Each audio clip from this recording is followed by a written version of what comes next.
Ассалаумағалейкум қазақ елі, мінекей біздің алдымызға тағы да бір үміткер Астана қаласы бойынша сұхбатқа шығып отырмыз. Өзіңізді таныстырып кетсеңіз.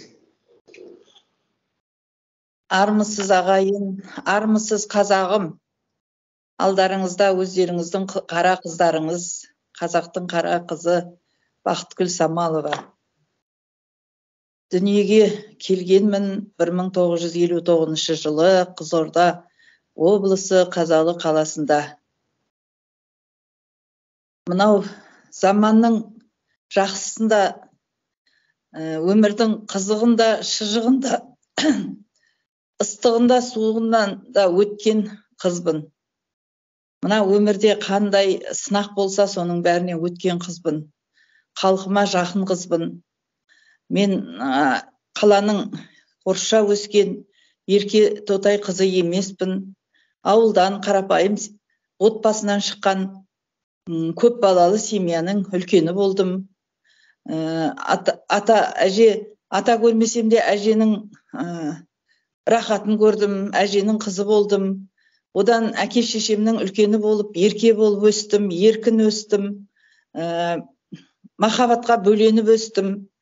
Бірақ сұм тағдыр 12 жасымда әкем мен анамды бір аптаның ішінде 1971 жылы Арал аймағының апатынан айырылып қалдық. Сол 12 жасымнан өзіме жауапкершілік алып, артымдағы 5 бауырыма апа, ана, әке, әже орында болдым. Сол 12 жасымнан көріп келе жатырған барлық мынау тағдырымдағы жақсылықтарда, қиындықтарда бәрінде басымнан өткізген адаммын. Менің нағашыларым нағыз қазақтың қаны ойнаған, нағыз бауырмал, кіші пейіл, жаны таза, маңдайыма сондай жақсы кісілер болды. Мен сол нағашыларымның аялаған алақанын көрдім. Бірақ өздерінің балаларына қосып, мысалы мені кіші нағашым өзінің 4 баласына қосып, бізді балалар үйіне берсек бір-бірін таба алмай қалар, бір-бірін танымай қалар дегендей, жат боп өсер дегендей өз балаларына қосып, бізді шеттетпей, жалғыз қарындастарының балдарын 4 үйдің де, 4 ағасының 4 үйдің де есігі айқара ашық болды. 4 біздікі болды. Өз балалары есіктің қасында жатса, біз 4-де жаттық. Сол жалғыз қарындастарының әруағын сыйлап, біз сондай қазақтың отбасында, қазақтың ортасында тәрбие алдық. Сол қазақтығымызды, сол жаңағы бір-біріне деген мейірімділігімізді, бір-бірімізге деген жауапкершілігімізді ұмытып бара жатқан уақытты да көріп жатырмын қазір. Сол 12 жасымнан бәрібір мен қанша жақсылық көрсем де, ағынан жеп отырсам да, сармай жеп отырсам да, мен бірақ өзім тезірек бөлек үй болып, тезірек бауырларыма ие болсам екен, бауырларым бөлек ешкімге жалтақтамай өмір сүргімізге жалтақтатқан жоқ бізді. Бірақ менің ішімде сондай бір арман бар еді.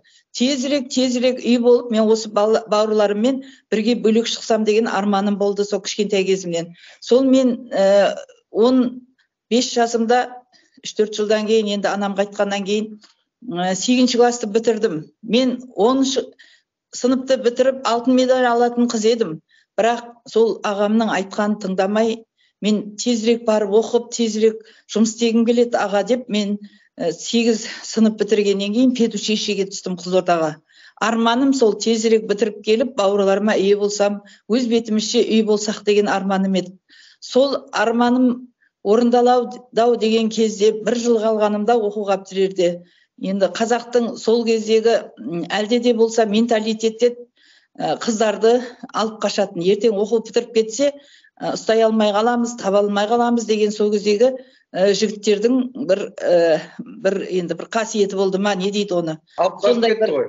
Алып қашып кетті. Сол алып қашып кеткеннен мен жаңағы мүмкіндік бар еді қайтып келуіме, қайтып келіп неғылма, бірақ мен сол кезде атымыз жаман ғой, намысымыз бар, ол ат жаман қайтып келді деген. Сол қайтып келді дегенде де, егер мен туған әке шешем болса қайтып келер едім. Олар маған бәрібір жаманым жасырып жақында асырады ғой. Бірақ мен ағаларымнан, жеңгелерімнен қысылдым да, мен қалып қойдым. Сол алып қашқан адаммен. Енді Құдай соның бәрін өз реті келтіріп тұрған шығар. Мен 3 бепелі болдым. 3 жылда. Енем жақсы кісі болды.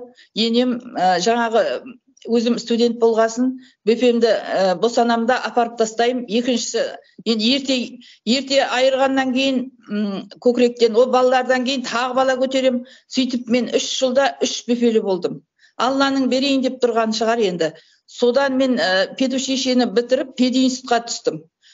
Пединститут дейді, ол кезде қазір енді университет қой, Қорқыт атында, қазір ол кезде Гоголь атындағы пединституттың жаңа тіл әдебиет факультетін бітірдім. Ол кезде филология факультеті дейді.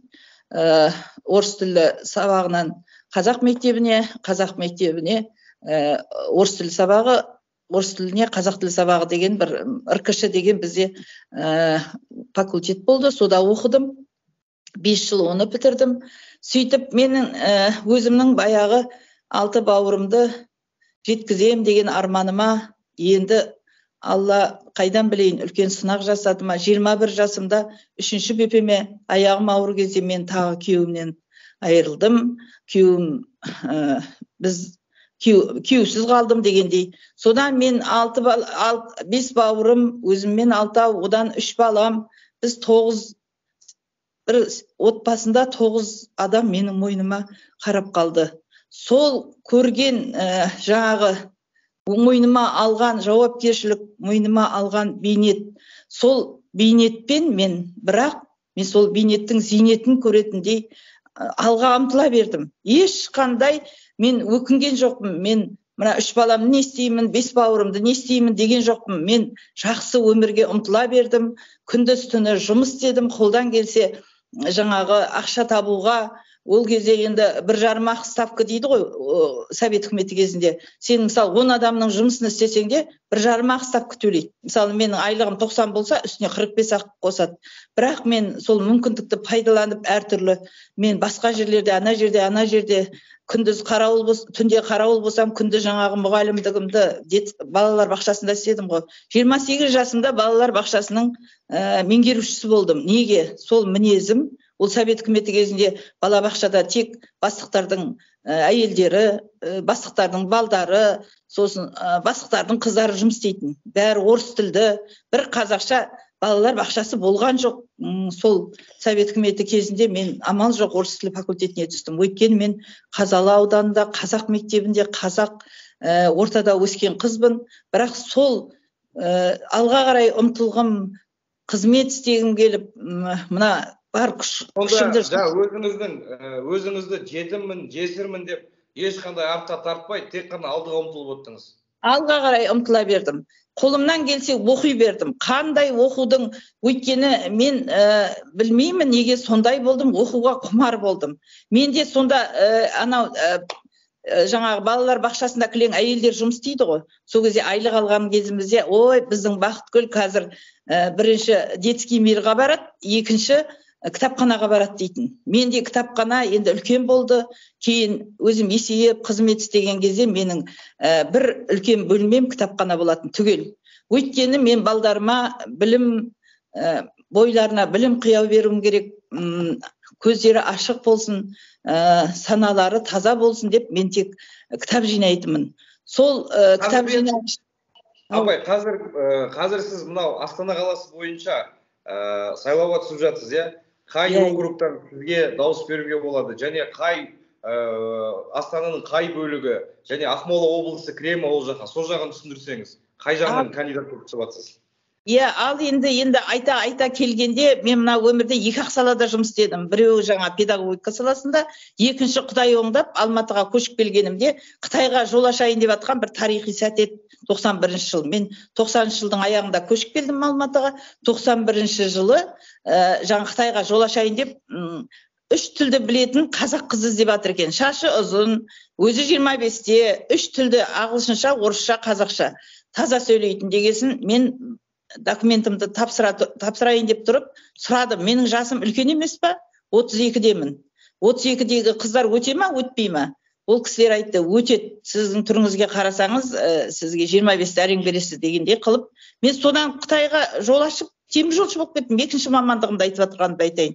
Сол мен темір жолға сондай берілгенім, мынау егемендік алдық деп қуанғаным, өзіміз бір күшті ел болатындай, енді алдыңғы қатарлы ел болатындай барлық мүмкіндігіміз болды ғой. Сонда егемендікті Құдай бізге беріп тұр, бізге президентті беріп тұр деп біз 10 жыл жақсы өмірге тырыстық. Әрбір қазақ соған жаңағы сендік. Мен өзім әкемдей сендім, мен президентке әкемдей сендім, бір ұстазымдай көрдім, сол кісінедей болсақ екен деген шіркін-ай деген 10 жыл менде бір жақсы өмірге деген құлшыныс болды. Сода мен 99 жылы осы темір жолда еңбек етіп отыра, мен парламент мәжіліс депутаттығына ол кезде дәуірлеу партиясы болатын, қазір жоқ. Оны Алтыншаш Жағанова деген апайымыз басқаратын, көп құрамында көп әйелдер болды. Осындай актив қыздар керек деп біздерді постоянно енді әрдайым жинап, басымызды қосып, сол партияның тізімімен мен парламентке түстім 99 жылы. Жамбыл облысы, Қызылорда облысы, Ақтөбе облысының еш жерін қалдырмай өзім аралап, халықпен сөйлесіп, мен туралы кинолар бар, мен туралы әртүрлі мақалалар бар. Соны пайдаланып, мен жақсы дауыс жинадым деп ойлаймын. Бірақ партияның жаңағы тізімі бойынша деген бір нәрсеге мен сенбей қалдым. Өйткені ол жақта ешқандай тазалық жоқ. Мен енді түсіндім де, мен одан кейін ешқандай партияға кірген де жоқпын. Еш уақытта енді бұл жерде депутат болып, жаңа халықтың қарғысына қалатын нәрсе емес екенін мен түсіндім. Бұл екінші 10 жылдық. Ол кезде мен жұмыстан да қиындық көрдім. Ол жерге жаңағы сатып алатын жұмысты уақыт басталды, жағымпаздардың заманы басталды. Одан кейін жаңағы сен бастықсың ба, ақша бөлісу керек деген замандар басталған кезде мен жаймен ғана сыртынан қарап отыратын күнге жеттім. Өйткені мен ондай адам емес едім, ондай тәрбие алмаған едім. Сол енді мына мен қазір екінші рет түсіп жатырмын. Бұл берілген Алланың бірінші жаратқан иеміздің қазақ еліне деген әлде де көзі түзу. Кешегі парламент 5 жыл отырып алмай, 2 жылда отырып тарап кетіп жатыр. Оның үстіне өмірі болмаған жаңағы одномандатный дейді орысша, жаңағы бір өзін өзі ұсыну. Сол жолмен мен мүмкіндік берді бізге. Ол үкіметтен келген жақсылық па, әлде Алладан келіп тұрған жақсылық па, әйтеуір сол 30 не келді деген кезде 30% ғой, енді 30% 29% дей ма, сол пайызда мен неге бұрынғы жинаған тәжірибемді, бұрынғы жинаған білімімді, мен тек қана педагогика емес, мен партийный мектепті де жаңағы қарап жүрмеймін дедім ғой, жаңа оқып. Соны мен мына академияда темір жолдың. Мен бір жағынан педагог болсам, бір жағынан мен жоғарғы білімді инженер механикпін. Соның бәрін алған білімдерім, мынау қызмет істедім. Мен темір жолдың есігінен кіріп, төрінен бірақ шықтым. Қазақстанда емес, СНГ-да директор депо бірінші әйел екенмін. Оны маған сол кезде бастықтар айтқан. Біз естіген жоқпыз депо директоры болған әйелді деп. Ол кезде Алматыдағы депо директоры деген 5 замы бар, 5 орынбасары бар, үлкен мекеме еді, 7,5 мыңы бар адам. Қазір енді әртүрлі құйтырғы нелермен таратып, жеке меншік қылды, бәле қылды, түген қылды. Қазір өзі үкіметте сол темір жол қалды ма, қалмады ма, қазір темір жол. Қай участок, қай округ? Енді қай участок? Мен қазір Астана қаласында тұрамын, зейнеткермін. Жаңағы Астана қаласының Есіл ауданы мен Сарыарқа ауданының 2-ші округі. В общем, избирательный 2-ші округтан, бірақ Астана қаласындағы 2 ауданға қарайды. Жаңағы Сарыарқа, Есіл ауданы. Сол жердің халқы, мен өзі бірінші жаратқан иеге сенем, 2-ші халқыма сенем. Халқыма жаңағы өмір көрген, ақылын айтатын, жөн сілтейтін кісі керек деп ойлаймын. Жоғарыда да кілең жастар болсын деген ұрандар болып жатыр ғой. Кілең жастар болсын жастар. Мен де жас болғанмын. Жастар бірақ білімін әуелі жаңағы елімізге қызмет етуден бастасын. Анау завод фабрикаларды ашамыз деп ойлаймын, әлде де жастарға арнап сол программаларды жасап жатырмын қазір. Соларда істейтін жастардың білімі керек қой. Білімді жастар көп. Біздің қазақ халқы асыл тұқымды халықпыз біз. Қанымыз таза халықпыз. Батыр халықпыз. Біздің жастарға сенемін мен. Мен жастарға сенемін деп айтқандай, жаңағы бірақ кілең үйде де 45-тегі баламызға 45-те деп енді айта берейін, баламызға біз әлде де ақыл айтамыз. Әй жаным, мына жерді байқа. Так, мына жерің дұрыс емес. Былай істесең қалай болады деп ақыл айтамыз ғой. Сол сияқты депутат болып жастар өтіп кетіп жатса, олардың арасында да бір ана, бір ата отырса, артық болмайды. Өйткені біздің қазағымыз үлкенді сыйлаған, біздің қазағымыз сөзге тоқтаған, үлкен кісілеріміздің біздер даналыққа толып тұрған адамдар. Мен енді өзімді данамын, данышпанмын деп атқан жоқпын, бірақ көргеніміз бар ғой, түйгеніміз бар. Мен екі қоғамдық өмірде өмір сүрген адаммын. Ана Совет үкіметі кезінде, енді одан кейін егемендік кезінде. Егемендік кезінде бір рахат өмірге армандағанымыз болмаса, жете алған жоқпыз ғой әлі. Біз әлі өтпелі дәуірде жүрміз. Сол өтпелі дәуірден аман есен өтіп кетіп, бір күшті ел боламыз ба деп тілегін тілеп, осы халқымыз үшін жан беруге дайын қыздың біреуімін мен.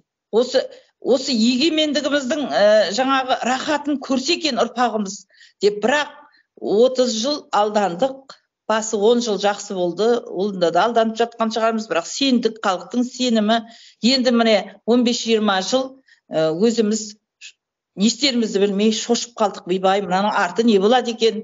Бұл халқымыз қандай немен кетіп бара жатыр? Бала шағамыздың, немерелеріміздің, ұрпағымыздың ертеңі қалай болады екен деген сарсаң күйге түстік қой. Міне 15-20 жыл. Ойпырмай, енді халықтың ризашылығын алып кете қойса қайтеді екен? Орнына енді бір жақсы адамды қойып кетсе қайтеді екен? Мына елімізді көркейтетін. Енді былай қарасаңыз, халықтың жартысы кедей, жартысы емес, енді бір 10-15% байлар, байлардың жаңағы аузы қисық болса да, сол байлардікі дұрыс. Солардың балдары өседі, солардың балдары шетте оқиды, солардың балдары енді бүгін депутаттыққа барып қала ма деген қорқыныш бар менде. Әрине барады. Ана республика деген тіркелген партия бар ғой, басқасын тіркемесе де, сол байдың балаларының партиясын тіркеп берді. Мінекей осылар кетіп бара жатыр. Ауыздары қисық болса да, осы уақытқа дейін тек қана Бентлимен, жаңағы Майбахпен видео контент жасап, Инстаграм арқылы өздерінің аттарын шығарып жүрген. Мысалға, мен сізге айтайын, өз басым ұлттық қауіпсіздік комитетінің институты бар Алматыда, Достық көшесі 10 бойынша, сол жерге оқуға түскен кезімде КВН-шік бол деді маған. КВН командасын басқарып барасың деді. Менің ондай болуға мүмкіншілігім келмеді. Жас балам, мектеп бітіргенмін, отбасылық жағдайыма. Сондықтан мен КВН-нен бас тарттым. Олардың бәрі біздің замандастарымыз, жағдайы барлар ғана не қылды, КВН-мен айналысты да, білесіз ғой өзіңізде оны. Мысалға Мәскеуге бару, тұру, бәрі ақша тұрады. Сондықтан сол байдың аузы қисық болса да байдың баласы сөйлесі деген әңгіме әлі де болып тұр. Жаңа сіздің бір сұрақ айтқаныңызға мен бір сұрақ қойғым келіп отыр да. Қараңыз, қазіргі заман аумалы төкпелі өзгермелі заман.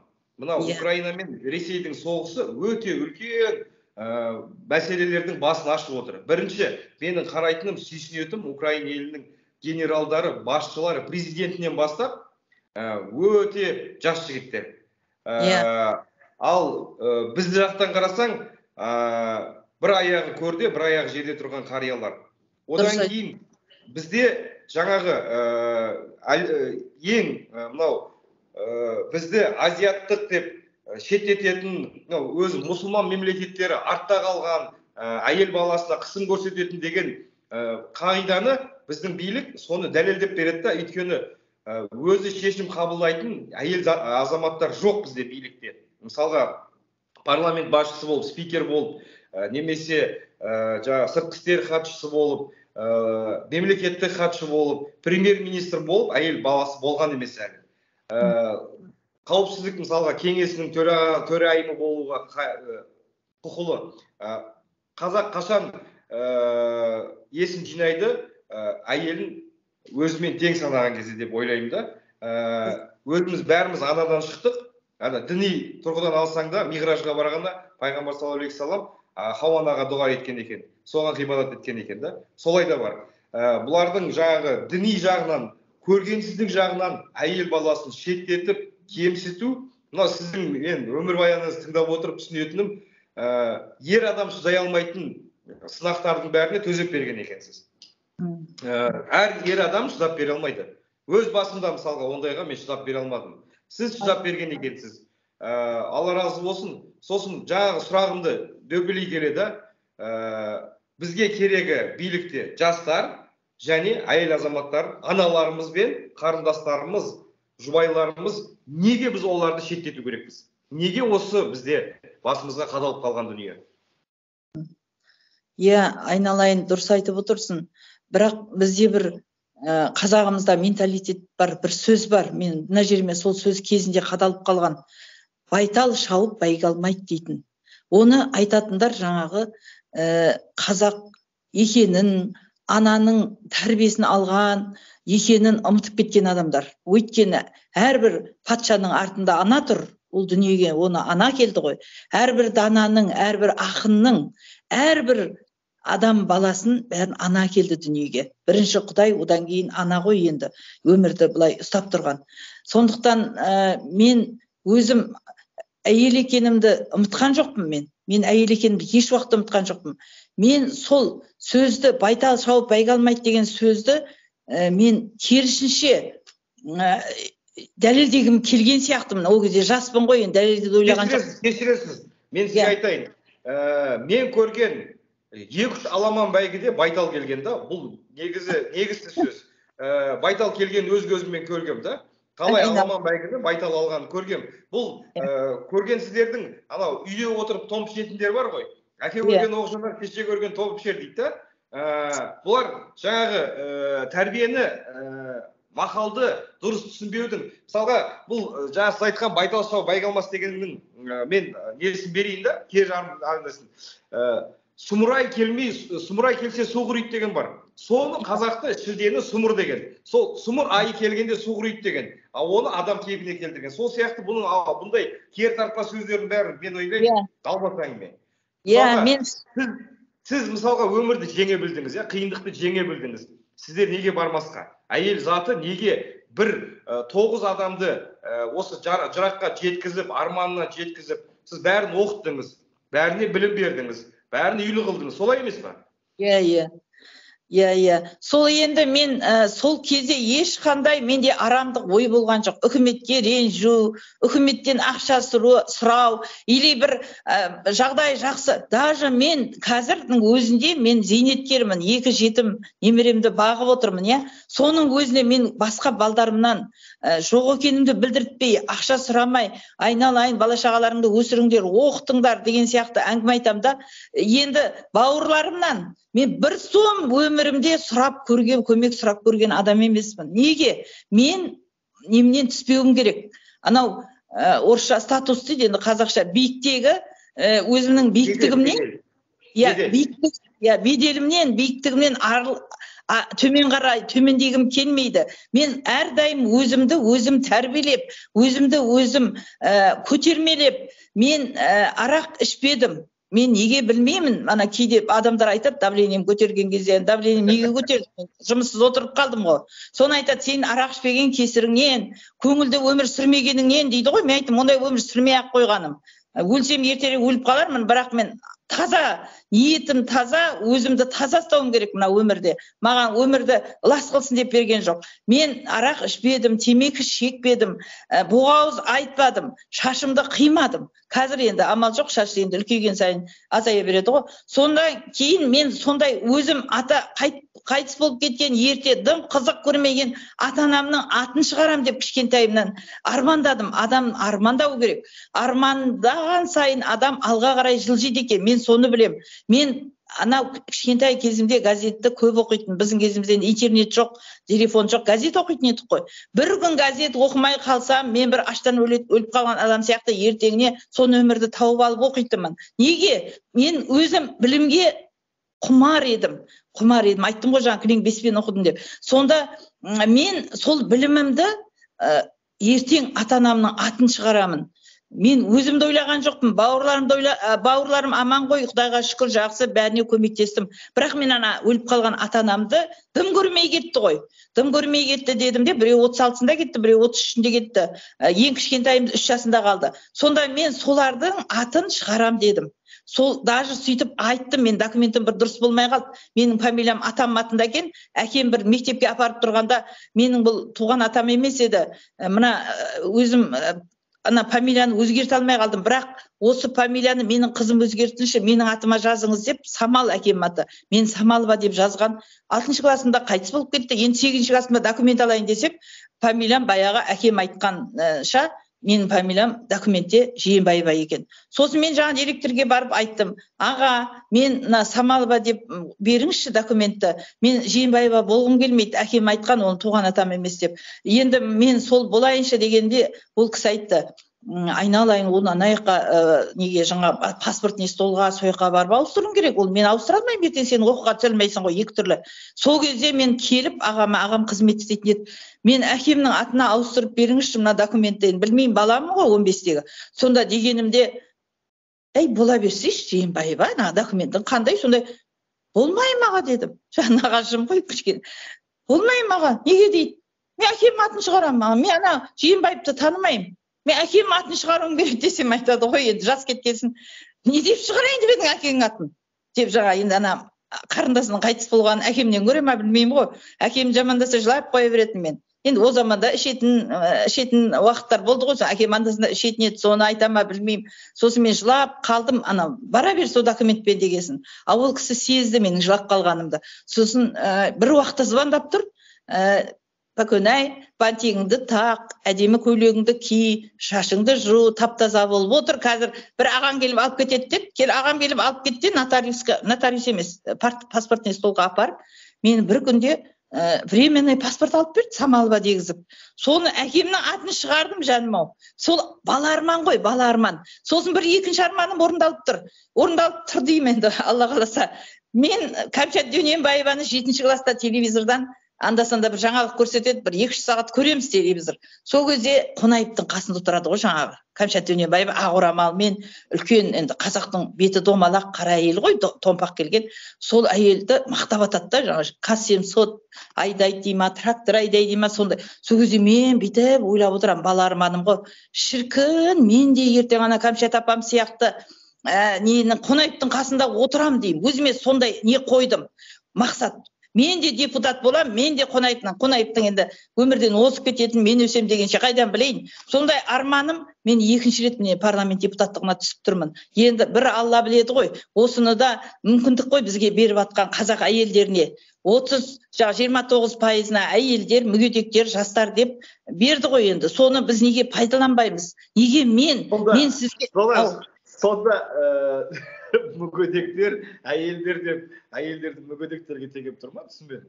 Қалай? Иә, енді бізді кемсітеді ғой. Бұрында да парламентке кім отырды әйелдерден? Бір қыздың подругалары отырды, достары, жолдастары. Оны білдік, түсіндік біз. Не істейміз? Қолымыздан ештеңе келмейді. Әйтпесе біз парламентке барсақ, біз құдайшылығымызды... Осы жерден бір қызық айтайын сізге.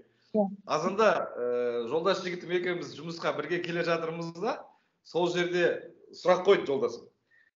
Осы уақытқа дейін осы тығырыққа алып келген біздің биліктегі замандастарымыз, олар түбіне келгенде қатын үшін істеді ғой, сол жас қатынның қамын жасаймын деп, солай ұрлады, содан туған баланы жеткіземін деп, бәрінің ол өтірік емес,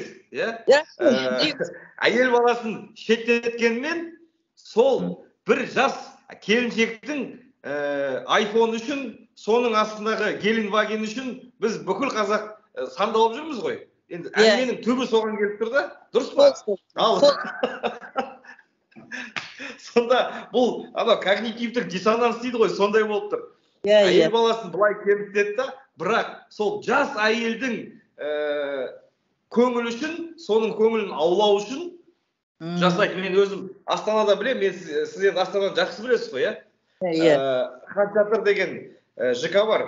Хан Шатырдың қасында 25 этаждық кастингтің офисінің артында 25 этаждық үй тұр. Сол жерде ағаларымыздың жақсы тоқалдар тұратынын өзім көргем. Талай ағаларымыз сөйерде, екінші үй сөйерде, азанда жұмысқа кетеді, бірақ сөйерде болады. Парламентте отырған ағаларымыз айтады. Енді сіздің бұндай өсекке кетіп қалмайық. Біздің деңгейіміз емес. Сіздің бағдарламаңыз қандай? Мысалға, сізді сайлаған кезде халық не алады? Менің бағдарламам сол мынау мемлекетімізде, мысалы жастарымыз бар дедік қой. Еңбек адамдары бар. Біздің халық еңбекшіл, ол өтірік айтады, қазақ жалқау емес екен. Менен көріп отырсың ғой, жаным ау. Таза қазақпын мен мысалы. Сонда қазақ жалқау, қазақ анандай, қазақ мынандай дейді. Ол қазаққа жол бермей отыр.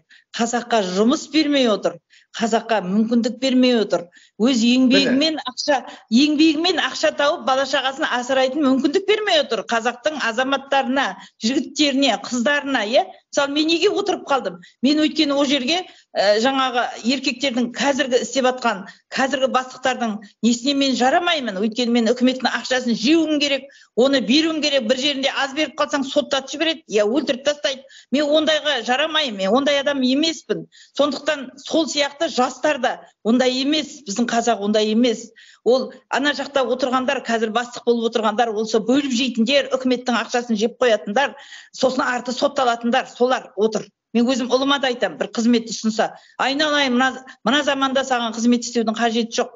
Біз ондайға жарамаймыз, біздің жаратылысымыз бөлек, таза қазақпыз біз деп. Менің балдарым қыпшақ, өзім әлімнен қызымын. Жаңағы шындығы үшін ата бабамыз бәрін уралап, айқайлап өмір сүрген ұрандатып. Енді мына жастардың әсіресе еңбек адамдарының құқығын қорғағым келеді. Бұларға біз неге фабрика, завод, барлық жұмысты бермейміз? Неге баяғы Совет үкіметінде бізде жаңағы жұмыссыздық деген болған жоқ қой? Безработица деген бар. Қазір 2-ның 1 емес. Жаңағы 10 адам болса, соның 8-і жұмыссыз ғой. Сосын кәне мына жастарымыз психологиялық ауруға ұшырап, ерте өліп қалып жатыр. Өз-өзіне қол жұмсайды, жүрек аурудан өледі. Мынау қазір кім көп? Жесір әйел көп. Сондай күйеуі асыраушысынан айырылған бір тобы бар. Ал енді асырамайтын, асырайын десе жұмысы жоқ. Бұзылған жігіттердің семьялары бар, айырылып кеткен мысалы. Мұндай күйеуім болғанша болмай-ақ қойсын деген. Бірақ оның бәрі уақытша, жандарым ау, бұның бәрі өтпелі дәуір.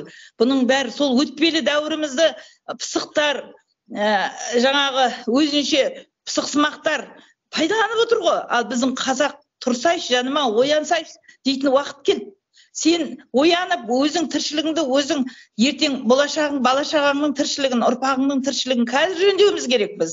Қазір міне мүмкіндік туып тұр, Алла бізге беріп тұр. Мына парламентті таратып жіберіп, өзіңнің адамыңды, өзіңнің жаңағы шын халқыңнан шыққан адамды сайла деп беріп тұр. Құдай беріп тұр ма оны, президентіміз беріп тұр ма?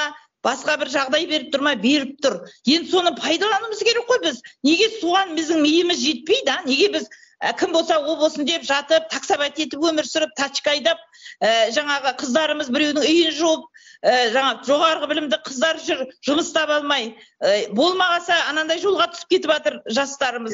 Өйткені ішкісі келеді, жақсы тамақты, киім кигісі келеді, жастар сияқты олар анау қыдырғысы келеді, жақсы өмірді көргісі келеді. Ал енді олар қалай көреді? Жұмысы жоқ, табыс көзі жоқ.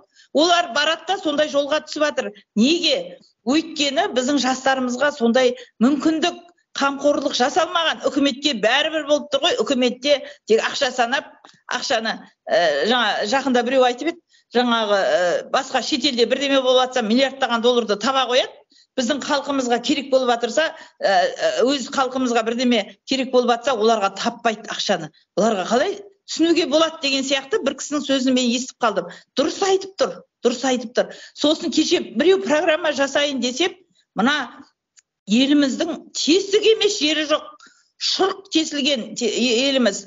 Оның проблемасынан көп нәрсе жоқ. Оның қайсы бірін жазайын деп бір кісі тоже айтып жатыр. Оның бәрі менің ішімде тұр. Бұрыннан 20 жыл болды, 30 жыл болды ішімде қайнап жатқан мәселелер. Мен соны мәселені шешем деймін.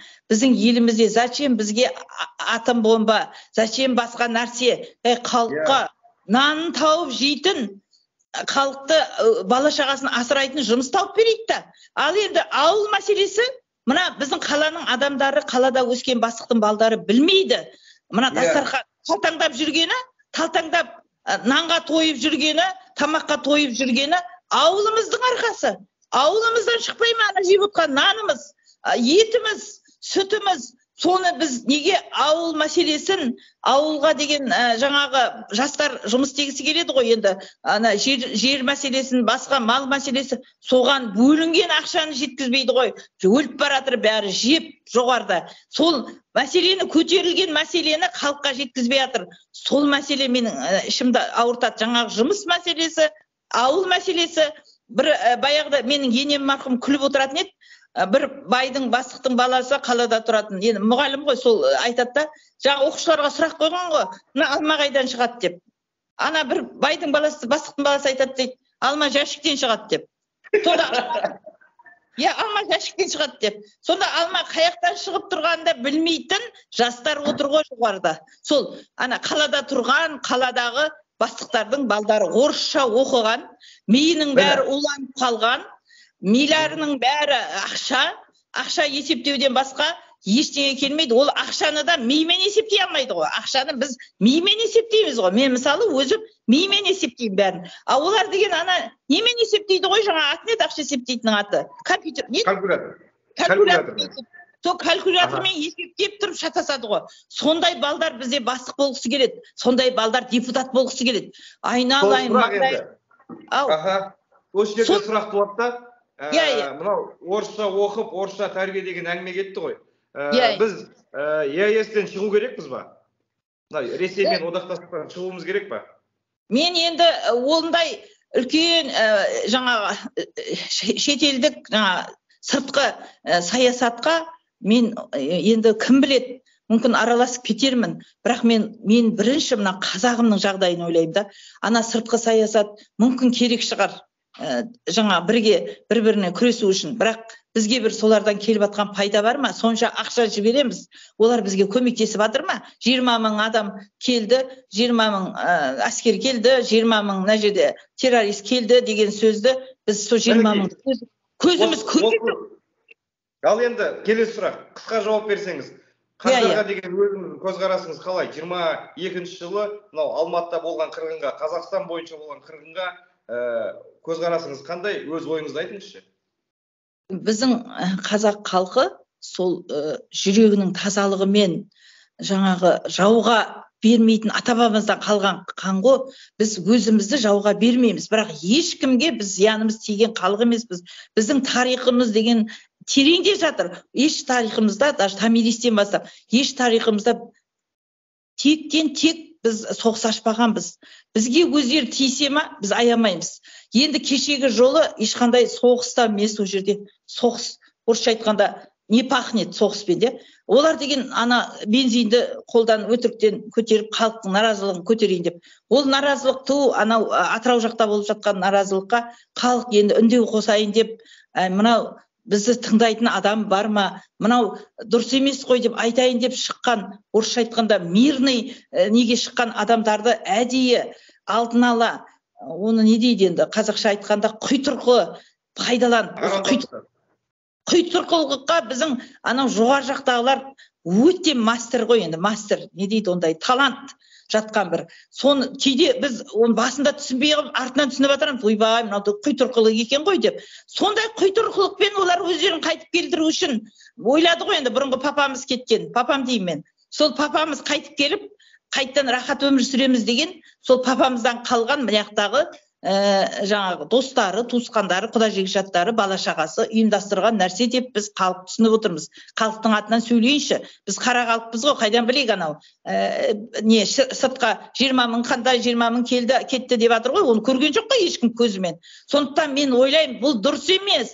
Халықпен ойнамасын, халық киелі. Халық деген өте киелі. Біз өмір бойы сол пейілімізбен, жақсы ниетімізбен, жақсы жүрегімізден шыққан дүниемен келатқан халықпыз. Жерімізді сақтап, неге? Өйткені біздің өте ниетімізде, пейілімізде жақсы. Бірақ білмеймін, мына орысша оқығандардың пейілі, пиғылы өзгерген ғой. Өзгерген. Қазір қараңыз. Менің ойымша, сіз енді өз ойыңыз айтарсыз. Менің ойымша, мынау мажоритарлық 30% өз-өзін ұсыну арқылы депутат болуға мүмкіншілік алу, сол қаңтардың жеңісі деп білем. Сол балалардың қанымен төленген құны, бұның құны сол 18 жасар балалардың қанымен төленген жеңіс бұл. Сондықтан сіз сияқты апайлар өзі ұсынып, өмір көрген, тәжірибе, жоқтықтан шығып бар жасаған, өз отбасын жерге қалдырмаған елді қалдырмайды деп сенемін да. Сол үшін Астана қаласының екінші сайлау аумағы бойынша, округі бойынша осы апайымызды қолдап дауыс берулеріңізге шақырамын. Мен сөйлесе отыра көзім жетті. Сіздей адам сол парламентке барса, тәйт дегенге тоқтамай, анау құйтырқы коррупциялық схемаларға жақындамай, елдің мүддесін қорғай алады деген үмітім зор сізге. Өз ойым сол, қаңтардың жеңісін біз қазір қаңтардың қанын қазір біз тегін бере салмауымыз керек. Мынау мажордың балалары осы уақытқа дейін Майбықпен, жаңағы Rolls-Royce-пен хайп жинап, Инстаграмда подписчик жинағандар қазір өтпеу керек. Олардың заманы болып кетпеу керек. Әйтпесе, жаңағы басынан айтатын әңгіме ол жалаң пұт алтын салдықтың үстінде отырмыз қазір. Соны тоқтатуымыз керек қазір. Біз тойып жеп, жаңағы өзіміз тірлікке барып, әлемдегі ең ресурс бай мемлекетте тұрып, жалаңпұт өмір сүргеніміз ұят болады. Сол қаңтардың жеңісі еш жетпесін деген ой менікі. Дұрыс жаным, айтқаның өте дұрыс, соны жеткізе алмай отқаным ғой.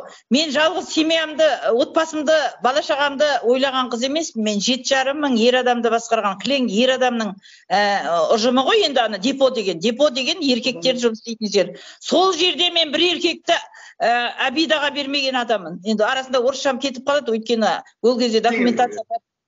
Содан мен бір еркекті жұмыстан шығарып қайта мен келе жатқанда мен білмеймін, сұсым ба, әлде өзіме қатаңдығым ба, ер адамдар басын көтеріп тұрмайтын.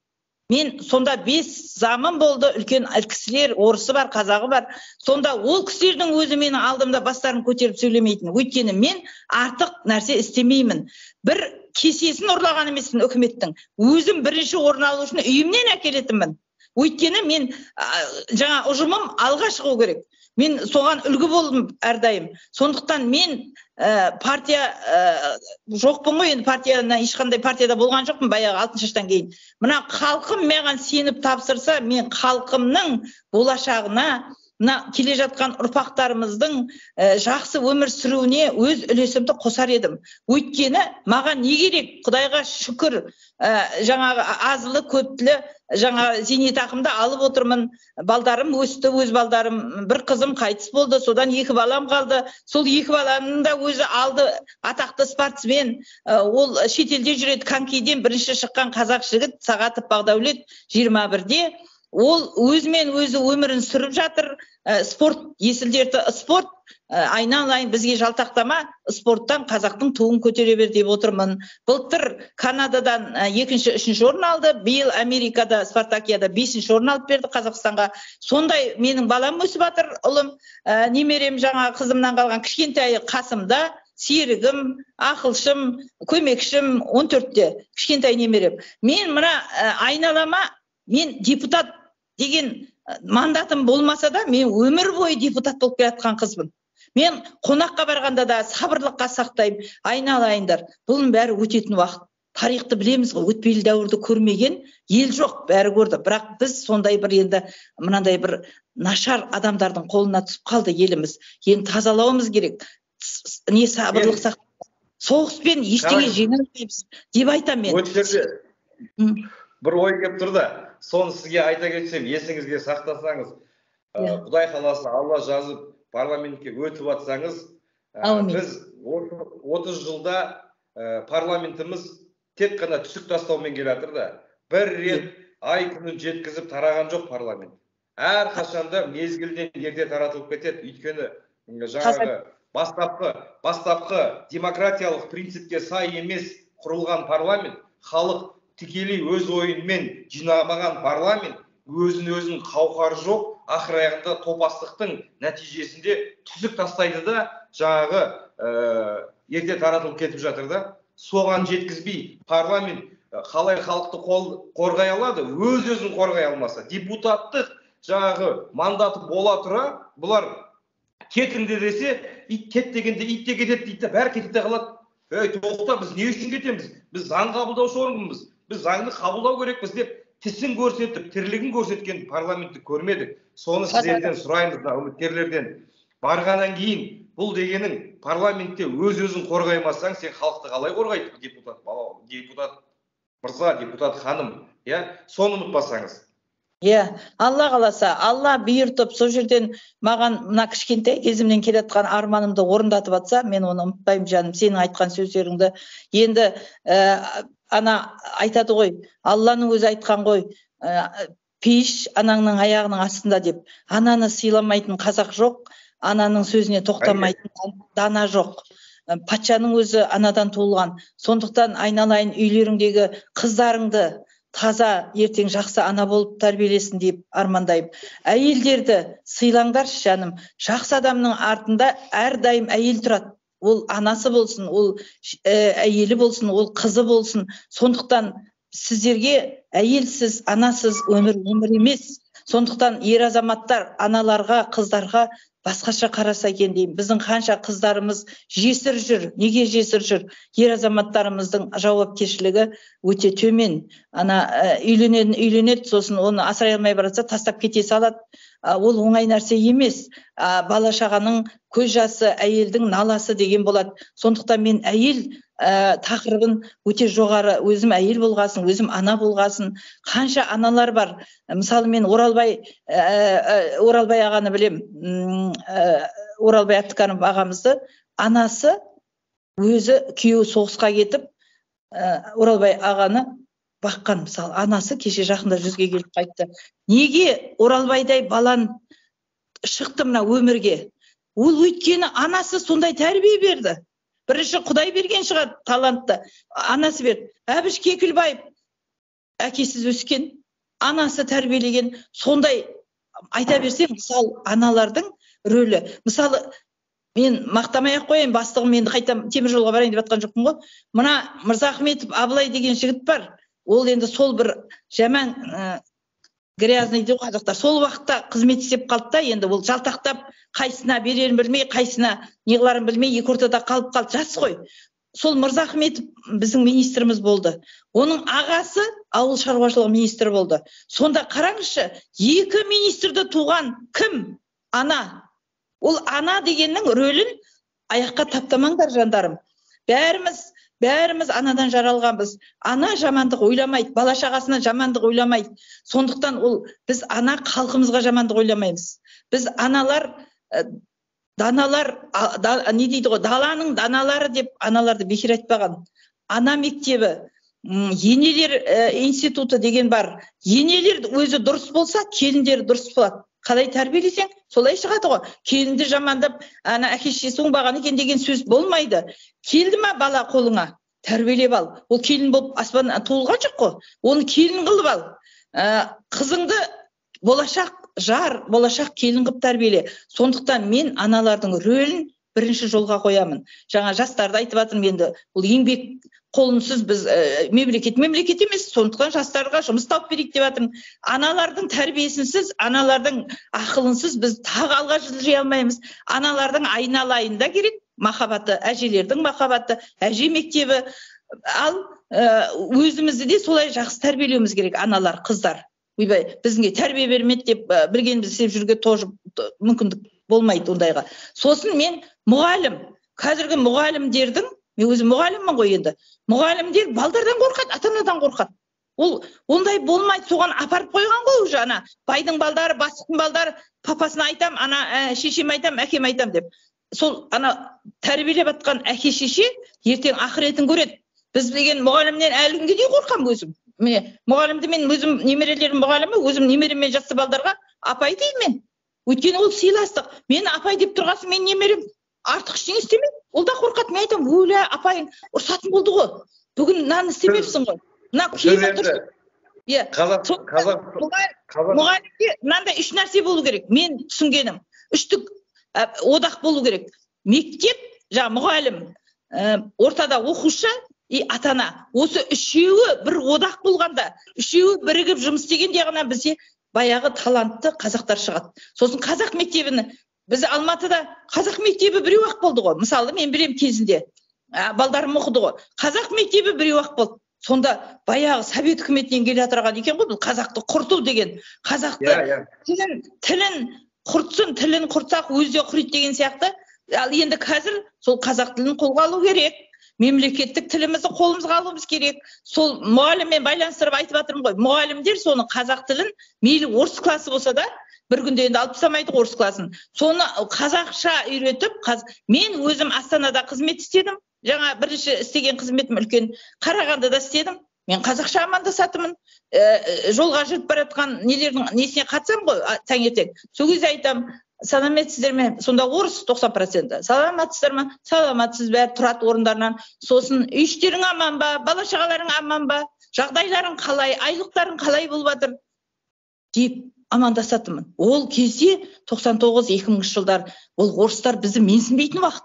Мен оны менсіндірдім. Кейін мені Алматыға генеральный директор қылып жібергенде, мына орыстар жазған министрге. Верните нам свою Самалову деп. Мен только тәртіп сұрадым. Мен только олардың жағдайын жасадым. Мен олардан ақша жинап алайын. Ондай деген болған жоқ. Мен артымды, абыройымды қатты ойлайтын адамын. Бір шаг жасайтын болсам, 3 шаг артқа шегініп қараймын. Мен дұрыс келе жатырмын ба осы деп. Мен өйткені қызбын. Қызға сын көп, әңгіме көп.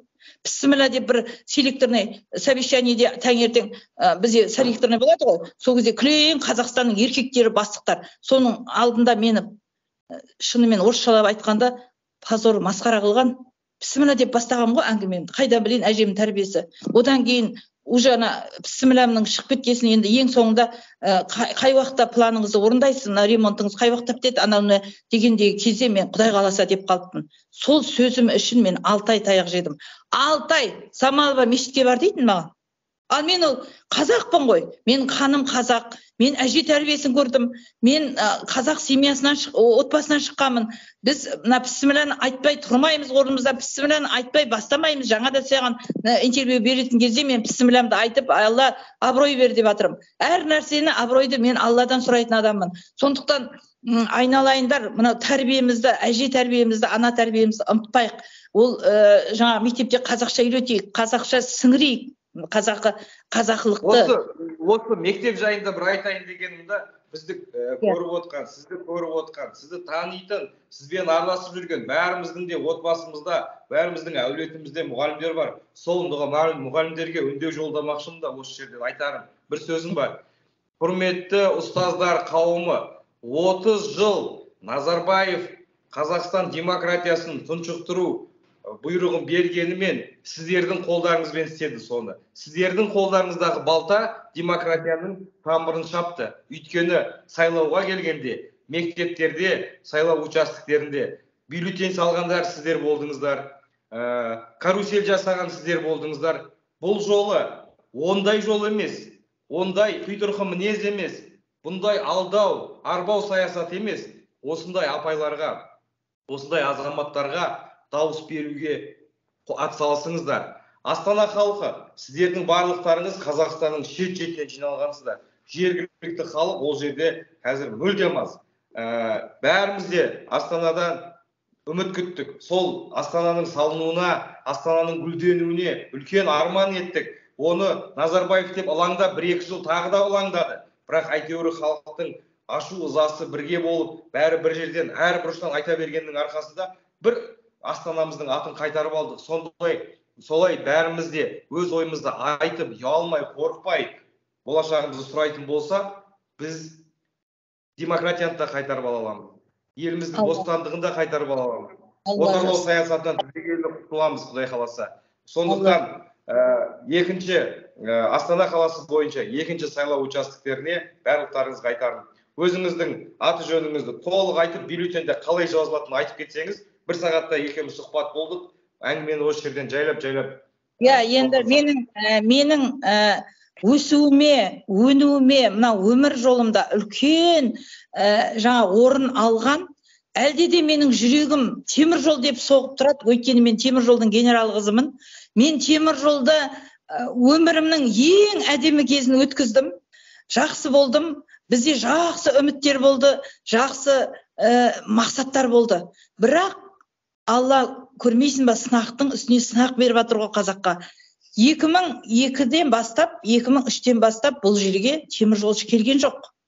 Біздің нағыз теміржолшылардың жұмысын көргенмін мен. Өздері қандай темірдей тәртіпті болса, жүректері сондай мейірімді теміржолшылар қазір азайып баратыр. Бастықтардың ішінде айтып жатқан, ана қара теміржолшыларым өзім сияқты ғой әлі, теміржол деп жүректері соғып тұрған.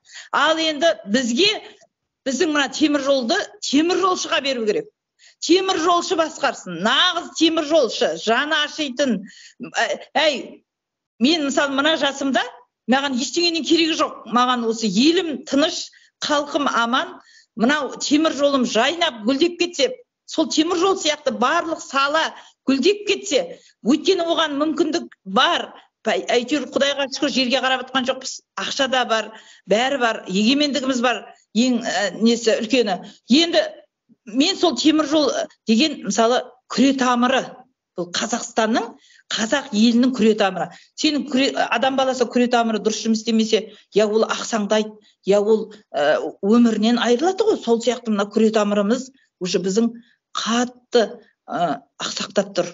Бұл күре тамырдың бұл қиылып кетейін деп тұр. Теміржол дегенді құйтырқылықпен жеп, сосын жекеменшікке әрқайсысын беріп, ана орыстарда айтады ғой, маневр жасап кетті. Маневр, бастықтар. Жеп, таппай қаласың да ізін. Бұрын анандай еді, қазір басқа организацияға айналдырып жіберді. Неге? Жеді. Мен көрдім сол ақшаларды миллиондаған, миллиардтаған. Бірақ мен ондай қыз емес едім. Мен басқаша қарадым да өмірге. А олар ондай адамды жақсы көрген жоқ. Менің еңбегім, менің тәжірибем, менің білімім, бірінші жаңағы первооткрыватель деген атағым бар. Неше пойыз ашқанмын мына өмірде. Соңғы жұмысым Иранға аштым ғой. Тегеранға. Мен ана Қарағандыда жоқ, ақшасы жоқ. Қарағандыда да қызмет істедім. Неге? Мен әдемі қылып береді екен бір жылда. Олар менің дайын немді сатады екен. Мен оны білмеймін, жұмыс сатады дегенді. Мен өмірімде түсінбеген ғой, ол кезде кейін түсіндім. Сосын Қарағандыға бармайын ба? Қарағандыға барсам, вагон көп тұрған ан жерде қаусап. Сол вагондарды мен қазақтың балдарын шақырып алдым, жоғарғы білімді. Айналайын. Құрметті көрермендер, кешіресіздер, интернет деген бізде тұрақсыз, білесіздер ғой, билік сияқты. Жел соқса үзіліп кетеді, сондықтан үзіліп кетіп жатыр. Ал жалғастыра беріңіз жаңа теміржол жайында. Сол теміржолға мен еңбегім сіңдім, әлім келгенше бір адамдай ақ. Сол теміржолымның болашағы жөндесе екен деймін. Теміржолдан біз үлкен экономикалық, үлкен көмек күтеді Қазақстан. Сонымызды өзіміне берсе екен қазаққа, теміржолшыға берсе екен. Жеке адамдардың қалтасына кетті ғой бәрі. Қазіргі вагондар 28 жыл өмір сүру керек, 8 жыл орысша айтқанда служить ету керек. Олар қазір 68-78 жыл өмір сүріп жатыр. Ол вагондар ертең шашылып кетпей ма жолда? Шашылып кетсе халқым шашылмай ма ішінде келатқан? Мен содан қорқам. Қазір жолдың бәрінде болып жатқан мына авариялар, темір жолдың рельстері дұрыс емес, соның бәрі біреудің қалтасына кеткен кесірі. Сондықтан мен қазір темір жолшылардың басшылықтарында отқан нағыз темір жолшы болса, айналайын бетіңді темір жолға бұршы дер едім. Может, бұрып батырған шығар, енді мен жоқ, олардың ортасында жүрген жоқпын. Бірақ сондықтан мен ойлаймын, темір жол ол экономикамыздың ең зор үлкен несі, бір аймағы. Сол темір жол жөндеу керек. Мен сол арманымды орындасам деймін да. Сосын енді халқым, халқым айналайын, біздің көрмегеніміз жоқ. Біздің қазағымыз 1000 өліп, 1000 тірілген қазақ. Бірақ біздің қазағымыздың рухының мықтылығынан, біздің қазағымыздың қанның тазалығынан біз осы уақытқа дейін өмір сүріп келіппіз. еще өмір сүріп қана қойған жоқпыз. Біздің жеріміз бар ғой. Жеріміздің асты байлық, үсті байлық деп айтауымыз оңай, бірақ соған ие болайық та енді, ие болайық та. Қашанғы біз жем болып отырамыз. Қашанғы бір ана пысық қулардың жем боламыз. Бұл пысық қулар басқа жерге барып күшті болып кетеміз деп жатыр. Ешкім күшті болмайды. Өзге елде сұлтан болғанша, өз елінде ұлтан бол дейді. Сұлтан бейбарыс өмірі арманда бөліккен жоқ па? Туған жеріме барылды. Мысалы, соған не жетпейді? Ол да бір енді бір не болды ғой? Сұлтан хан болды ғой. Соның өзіне туған жеріне жетуді өмір бойы армандап кеткен екен. Сондықтан жандарым, барлық жұмақ, барлық бақыт, жақсылық бәрі өзіміздің қазағымыздың жерінде. Ал енді сол қазақтың жерінің жақсылығын көру үшін, біздер баю үшін, енді байлықты айтатын заман ғой, қайтейік енді. Аман, есен елімізді сақтап ұрпағымызға беру үшін әр қазақ оян қазақ дегеніне айтқанда 100 жыл болды ғой. Енді оянатын уақыт болды. Қашанғы сенеміз, орысша айтқанда, аферистерге. Аферистердің ортасында өмір сүрдік, аман қалдық, әйтеуір шүкір. Бірақ енді біз енді өзіме жақсы екен, аман екенмін, балам оқып жатыр, балам қызмет істеп жатыр деуден уже қою керек. Халқым деу керек. Халқыңа жаның ашыса, қазағыма жаның ашыса, сайлауға бар. Тұр, 1 сағаттың кетеді, сайлауға бар. Өзің көретін, өзің жүрегің ұнатқан адамыңды сайла. Мені сайла деп айтып жатқан жоқпын. Мынау кім көңіліңнен жағады? Сол адамға дауыс бер, ол сенің міндетің. Ол азаматтық міндеттің қазақ халқы алдында. Ал ертең бәрі білінгеннен кейін, ертең Тоқаев президентіміз айтады, бердім ғой сендерге мүмкіндікті. Алып тастадым мен 2 жылда бәрін. Енді ренжімесін, енді менің ойым ғой, енді халыққа түсінсін деп. Енді берген мүмкіндігімде не істедіңдер? Өздерің аферистерді қайттан сайлап алдыңдар. Кімнен көресіңдер енді? Дейді ғой. Мысалы, мен жаным көзіме көрінгенде амал жоқ айтасың ғой. Мен бердім ғой халқыма саған. Өмірінде бермеген жалғыз жаңағы одномандатныйды беріп тұр. Мен өмір сүргелі көріп тұрғаным енді одномандатный. Соған мен енді ілігіп қалайын. Мен де бір қазақтың қызымын ғой. Біліп отырғанды мен неге аяқ алып кетуім керек молаға. Жаңағы білетін білімімді, алған білімімді, тәжірибемді, мына көріп отырғанымды, жақсы жаманды түсініп отырғанымды мен неге алып кетуім керек. Білмейтінге түсіндіруім керек. Білетінге көмектесуім керек. Алла күш қуат берсе, мен халқыма әлде де қызмет еткім келеді. 63 деген жас, ол енді қартайып тұрған жоқ шығармын, бірақ өзім жүрегім таза, ішімде әлі сол баяғы арманым, баяғы мақсатым, мен дым өзгерген жоқпын. Мен өзімнің мақсатымды сатсам, онда халқымды сату оп-оңай ғой. Мен еш уақытта мақсатымды сатпаймын. Мен ақшаға сатылған жоқпын. Мен ақша жеген жоқпын. Мен бұл депутаттыққа шығу үшін де маған да артым таза болу керек шығар. Мен тазалықтан өттім комиссиядан, бірақ сонда да мен халқымның алдында арым таза. Бала-шағамның алдында арым таза. Сондықтан мен халқыма оян дер едім. Халқыма өзіңнің сенген адамыңды қой. Партия дегенді енді сайлама деп айта алмаймын. Партияның ішінде де жақсы адамдар бар шығар, өздерің білетін. Анау мен ауыл партиясына айтар едім. Мысалы ауылдан шыққан адам, бірақ оның ішінде де кім біледі? Мен танымаймын, ауылда тұрып жатқан жоқпын. Сондықтан өзіңнің жүрегіңнің қалауын, өзіңнің жаңа сезіміңді салып, халық болашағын, бала-шағын, ұрпағын болашақты ойласаң, жақсы адамыңды сайла. Ол кім? Білмеймін кімді сайлайтыныңды. Сайлауға бар. 1 сағат өміріңді, 5 жыл өмірімізді шешетін адамдар ғой. 1 сағатыңды қи. Сол ұрпағың үшін. Дер едім мен, басқа не дейін жаным ау? Рахмет сұхбатыңызға. Сіз айтпадыңыз, бюллетенде қалай жазылып тұрады сіздің атыңыз? Сайлаушылар сізді қалай табу керек? Бюллетенімде Самалова Бақтыгүл деп жазылып тұрады. Самалова Бақтыгүл. 2-ші округ, Астана қаласы, Есіл ауданы, Сарыарқа ауданы бойынша 170 участок деп естідім. Білмеймін енді, оны өзім санаған жоқпын ғой. Есіл ауданы деген ол левый берег қой, сол жағалау. Левый берег, сол жағалау. Сосын бір нәрсе айтайын деп жатыр едім, ұмытып қалдым жаным ай.